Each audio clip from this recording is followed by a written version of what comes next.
Tonight at 10, His Majesty King Abdullah condoles the Saudi monarch over the death of hundreds of pilgrims in a stampede during the first day of Eid al-Adha.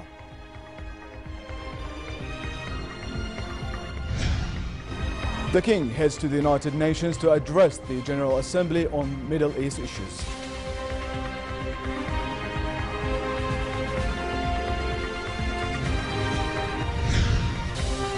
And the European Union pledges another $1.1 billion to help support Syrian refugees in the Middle East.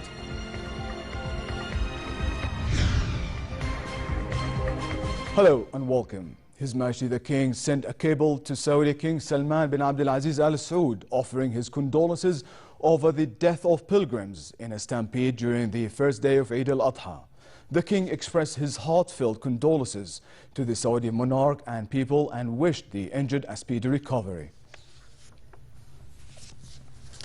The government also condoled the Saudi government over the death of pilgrims in the stampede. Minister of State for Media Affairs and Communication Mohammed Al-Momani expressed sorrow over the crash, expressing the government's condolences to the family of the victims and his wishes for a speedy recovery of the injured. Minister of Awqaf and Religious Affairs Hail Dawood assured Prime Minister Abdullah Mansour in a telephone conversation that none of the Jordanian and 1948 Palestinian pilgrims were injured in the stampede incident that claimed the lives of more than 700 at Mina. Dawood told Jordan television that the royal court, upon His Majesty's directives, made several contacts to ensure that all Jordanian pilgrims are safe. At least 717 people taking part in the Hajj pilgrimage were killed in a stampede near the holy city of Mecca. Officials in Saudi Arabia said another 863 people were injured in the incident at Mina, where 2 million pilgrims were taking part in the Hajj's last major rite. It is the deadliest incident to occur during the Hajj in 25 years. People were going towards the direction of throwing the stones, while others were coming from the opposite direction. Then it became chaotic and suddenly people started going down. People were just climbing on top of others in order to move to a safer place. King Abdullah joined worshippers in performing Eid al-Adha prayers at King Hussein bin Talal Mosque in Amman. The King and the worshippers listened to the Eid sermons delivered by Imam of the royal family and Chief Justice Ahmed Hilal, in which he highlighted the noble meanings of Eid al-Adha and rituals in Islam. Hilal also condemned the recent Israeli aggressions against the Al-Aqsa Mosque while praising the efforts led by King Abdullah to protect the holy shrine. At the mosque yard, King Abdullah arrived to a 21-gun salute as a guard of honor greeted him and a brass band played the national anthem of Jordan.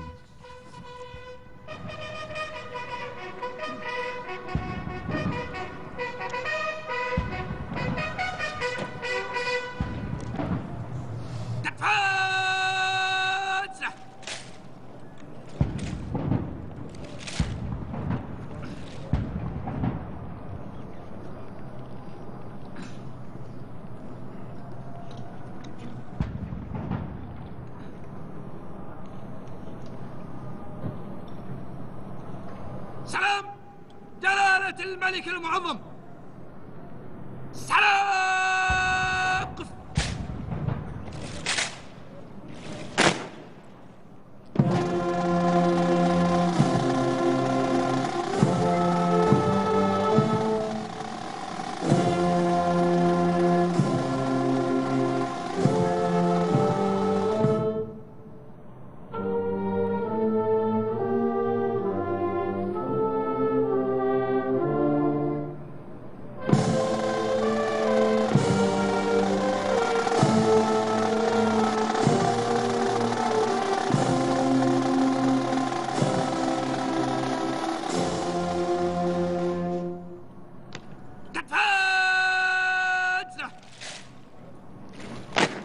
يعيش جلالة الملك المعظم.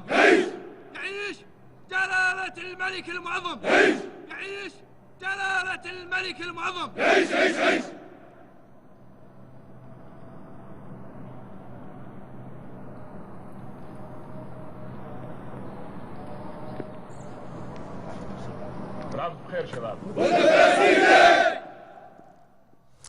His Majesty the King congratulated the nation on the occasion.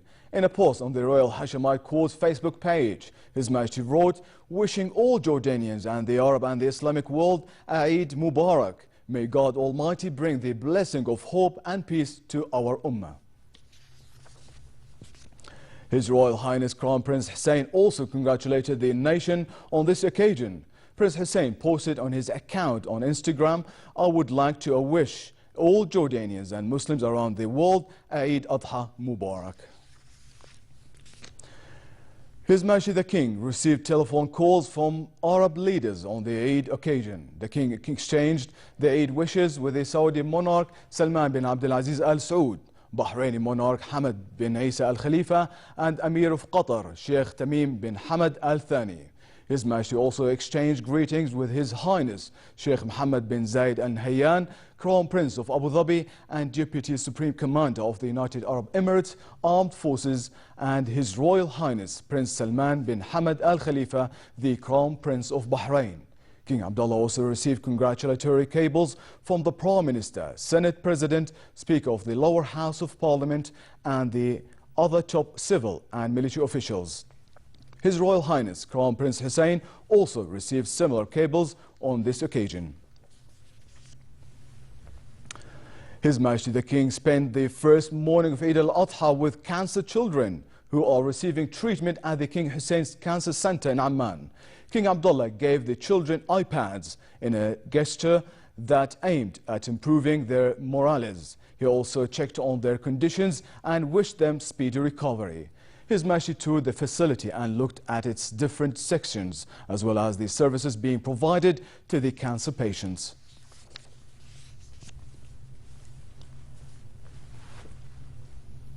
His Majesty the King left Amman heading to the United Nations, to the United States, where he will be leading the Jordanian delegation to the 70th session of the United Nations General Assembly. The King will deliver a speech presenting the position of Jordan regarding the latest developments in the Middle East and its challenges.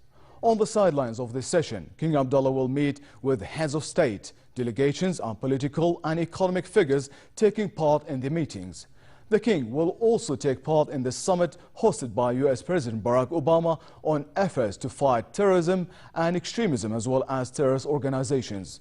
Meanwhile, His Royal Highness Prince Faisal bin Hussein was sworn in as regent in the presence of the cabinet.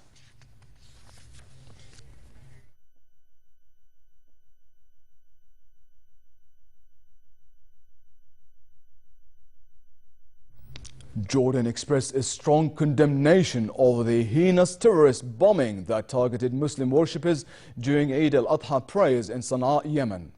Government spokesman Mohammed al-Momeni said that the terrorist bombing violates all values of Islam and humanity. Momeni expressed condolences to the Yemeni government and people as well as the families of the victims. 2 suicide bombers killed at least 10 people at a mosque run by Yemen's Houthi group in the capital Sana'a, where Muslim worshippers were celebrating Eid al-Adha holiday.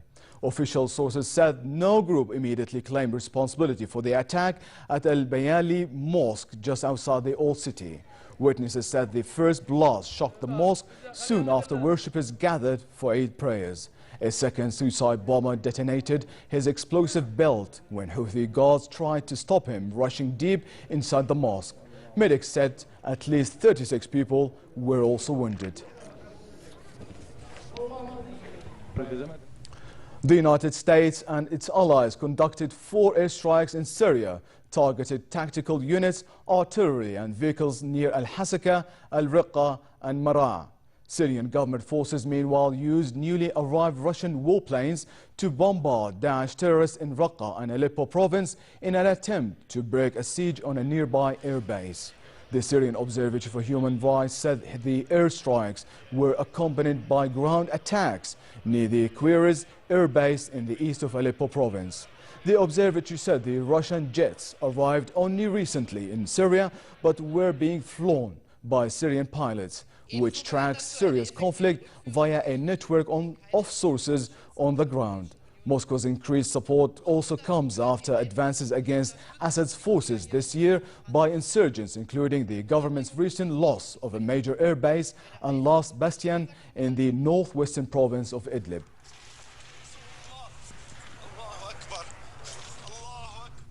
European Union leaders pledged another $1.1 billion to help UN agencies support Syrian refugees in the Middle East as part of the renewed efforts to tackle the EU's migrant crisis. More help will be extended to Syria's neighbors, where millions have fled since the country's conflict began. Here's more. Syrian refugees like these fleeing through Lebanon to reach Turkey are the target of the European Union's extra cash. EU leaders are pledging $1.1 billion for the United Nations and other aid agencies to help Syrians in the Middle East. They're also increasing funds to countries like Lebanon, Jordan and Turkey to help ease the factors driving Syrian refugees to risk their lives trying to reach Europe. European Council President Donald Tusk says the measures include much closer cooperation and tighter controls. It's clear that the greatest tide of refugees and migrants is yet to come. Therefore, we need to correct the policy of open doors and windows. German Chancellor Angela Merkel, whose government's been accused by some EU states of fueling the migrant influx, also appeared content with the measures. The German government supports the European Commission's proposals. This means this is a first step, but we are still far from where we need to be. Italy's Prime Minister hailed Thursday's agreement as recognition that nations on the fringes of Europe shouldn't have to tackle the crisis alone. This question is a question about everyone and not only about a single member state. French President François Hollande wants other countries beyond the EU to take on a greater role. If Europe is a collective founded on values and principles, there are other countries, the United States and Canada, which also have to do their bit. Despite a lack of much anticipated animosity at the EU summit, what they've agreed is far from a long-term solution. At least one member state is set for a legal challenge to plans for the distribution of 120,000 migrants, and that number alone is just the tip of the iceberg. In Iraq, the United States and its allies conducted 16 airstrikes against Daesh terrorists. The strikes hit various artillery and machine gun positions, buildings and fighting positions near Kirkuk, Ramadi and Sinjar, among other locations.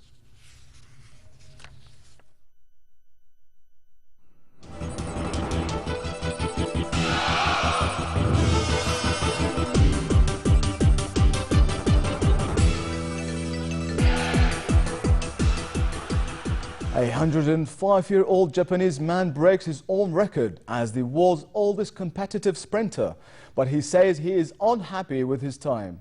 Kichi Miyazaki was born on September 22, 1910 and started running until he was well into his 90s, according to Guinness World Records. At the athletic stadium in Kyoto, Miyazaki reset his own record as the oldest man to sprint competitively with a time of 42.22 seconds for 100 meters, though fell short of his personal best.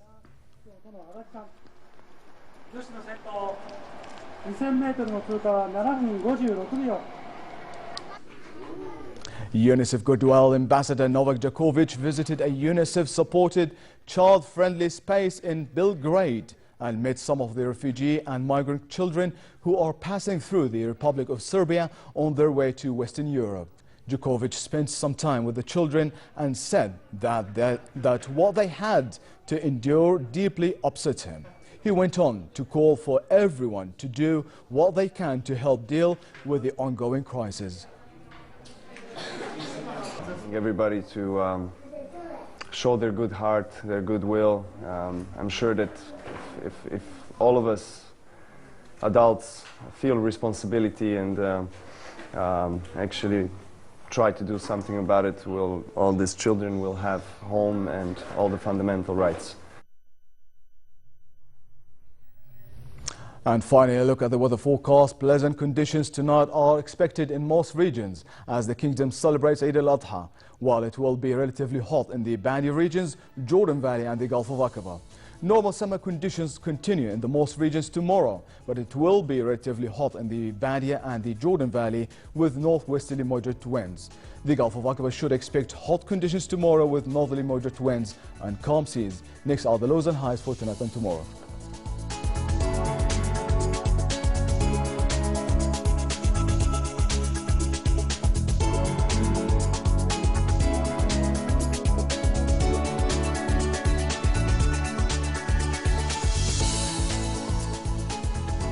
And to close, here are the main points once again. His Majesty King Abdullah condoles the Saudi monarch over the death of hundreds of pilgrims in a stampede during the first day of Eid al-Adha. The King heads to the United Nations to address the General Assembly on Middle East issues.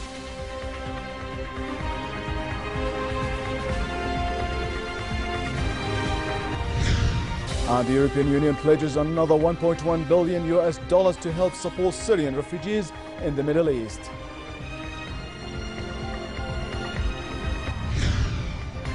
And that was the end of tonight's news. I would like to wish you all a very happy and prosperous Eid from myself and the team here at the News at 10. I'm Luwa Balkar. Have a good night.